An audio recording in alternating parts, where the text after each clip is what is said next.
manusia. Nah, di tahun bulan kan Bu, tidak tahu hari ini akan presentasi. Ya, semangat Bu. Ya. Ini tadi katanya subuh Bu sampai jam 10. Oh. Suami yang baru Luar biasa. Tepuk tangan untuk Bu Eti.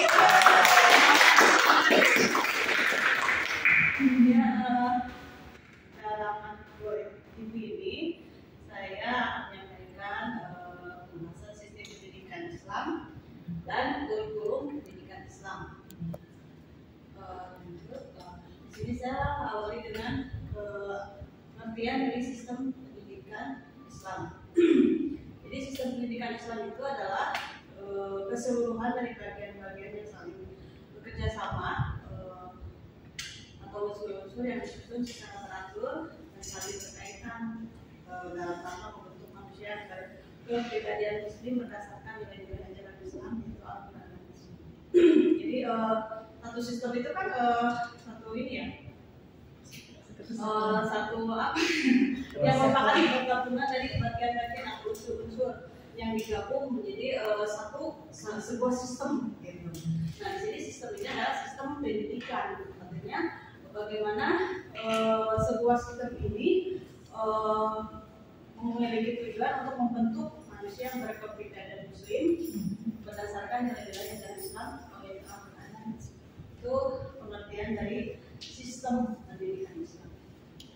Selanjutnya, nah di sini adalah komponen sistem pendidikan Islam. Jadi komponen itu adalah tadinya elemen-elemennya yang tergabung dalam sebuah sistem yaitu pendidikan Islam. Yang pertama itu adalah tujuan. Jadi dalam satu sistem itu harus memiliki tujuan karena sistem tidak akan bisa berjalan kalau tidak memiliki tujuan. Kalau kayak itu berawal dari akhir ya itu tujuan. Yang kedua adanya pendidik. Yang ketiga itu pesan tadi.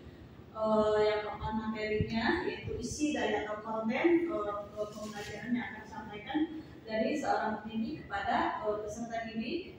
Yang kelima itu metode ya dipelajari di dalam strategi pembelajarannya metode. Yang keenam itu evaluasi. Jadi sebuah sistem itu tidak akan berjalan jika komponen-komponen ini salah satunya tidak ada atau hilang. Nah, ini 6 komponen ini harus ada. Ya. Itu sebuah manajemen yang planning, organisasi, ya, planning dan controlling itu harus berjalan semaksimal mungkin sesuai dengan tugas-tugasnya masing-masing. Gitu. Karena kalau yang POAC itu tidak ada dalam satu sistem, tidak akan pernah akan mencapai tujuan. Jadi, pengertian sekarang menjak ke pengertian kurikulum pendidikan Islam. Apa itu kurikulum pendidikan Islam?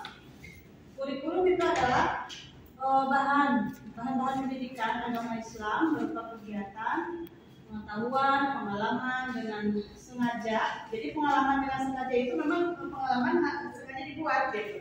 Untuk apa? Untuk acara KBM, ya, proses KBM sendiri. Gitu. Dan sistematis, gitu. Artinya sistematis kan dari A sampai Z, gitu, ya, tidak bercekcok gitu, ya. Jadi sistem kurikulumnya itu harus sistematis. Yang diberikan kepada siswa dalam rangka mencapai tujuan pendidikan agama Islam tadi. Jadi apa ini tadi bisa dibedakan ya sistem pendidikan Islam itu apa, kurikulum pendidikan Islam itu apa. Jadi kurikulum itu salah satu bagian yang paling penting dalam sistem pendidikan Islam. Nah, sekarang apa sih isi kurikulum pendidikan Islam itu? Jadi pendidikan Islam itu sudah jelas ya memiliki 3 bagian yang sangat mendasar, yang sangat penting yang harus dimiliki oleh peserta didik terutama di lingkungan pendidikan Islam. Yang pertama itu aspek akidah. Akidah itu adalah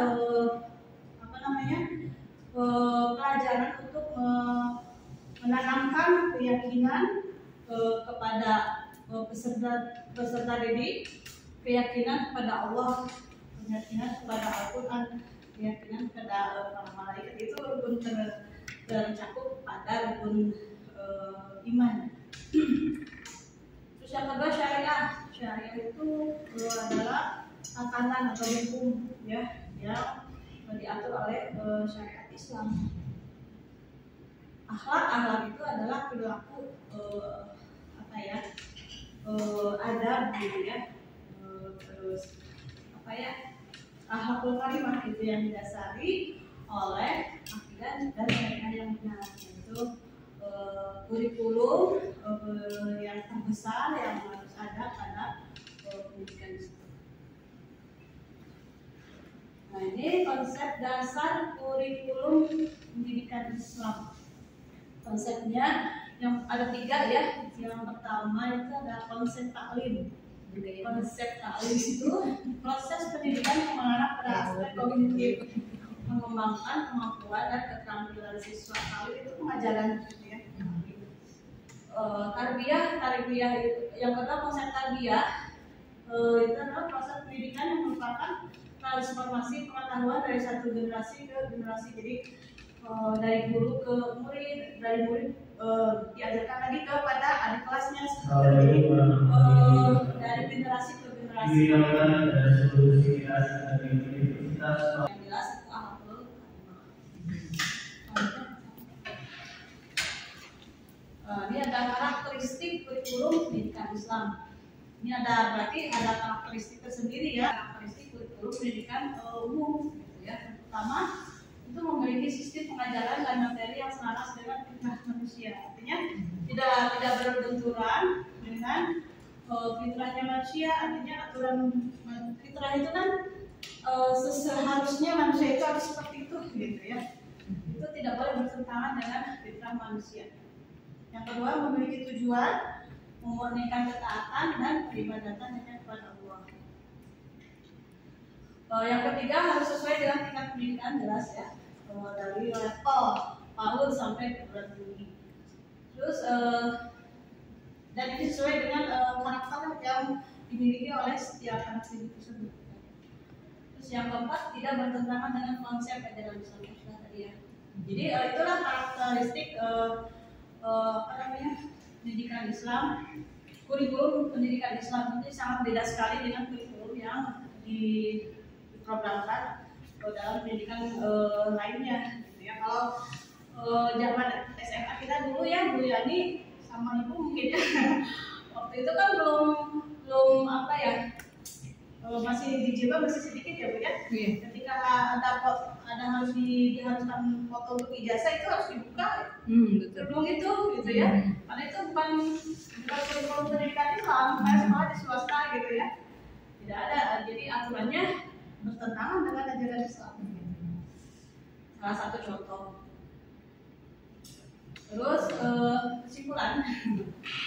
Jadi sistem pendidikan Islam itu adalah keseluruhan dari bagian yang saling bekerja sama atau unsur-unsur yang disusun secara teratur yang saling berkaitan. Artinya satu unsur tidak boleh lepas dari unsur yang lain. Kalau tidak ada unsur yang satu, maka satu sistem itu tidak akan berjalan dengan baik. Dan ini harus dalam rangka membentuk manusia berkepribadian Muslim berdasarkan nilai dari Islam, yaitu Al-Quran dan Sunnah. Bahan-bahan pendidikan agama Islam berupa kegiatan, pengetahuan, dan pengalaman dengan sengaja dan sistematis diberikan kepada siswa dalam rangka mencapai tujuan pendidikan agama Islam. Mungkin itu saja yang bisa saya sampaikan. Mohon maaf atas segala kekurangan. Alhamdulillah. Amin. Assalamualaikum warahmatullahi wabarakatuh. Waalaikumsalam warahmatullahi wabarakatuh.